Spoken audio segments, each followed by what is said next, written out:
市长委托20号参加东区开辟共87特色公园的动土典礼，并对媒体询问有关对今仔开始室内已经无强制挂喙罨、有条件解禁的代志。市长表示，喙罨的解禁也该配合注疫苗的比例，所以奉劝大家喙罨也是爱挂起来较安全。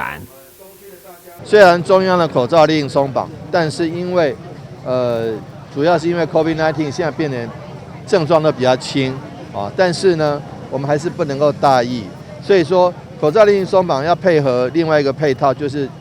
疫苗的接种率要更高啊。那这是在其他国家都已经看到，其他国家已经没有口罩令了，但是他们疫苗接种率都很高。现在我们的追加剂还有第3剂，有的人还没有施打，而没有施打的人哦，他的这个染疫还有这个转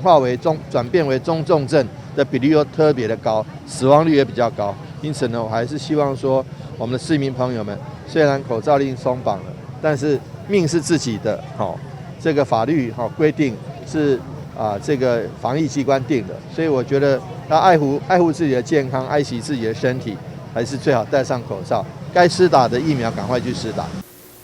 虽然中央对户外到室内进一步将喙罨解禁，不过民众却一一体会挂喙罨的好处。有人讲，就是上少有效的方法，而且习惯挂以后，脱起来敢若无穿衫同款，并袂感觉麻烦。加上唔免化妆，唔免做表情，等等方便。当然，有人讲较早袂记哩挂喙罨，现在才会袂记哩摕落来。电视新闻，阮是何超邦采访报道。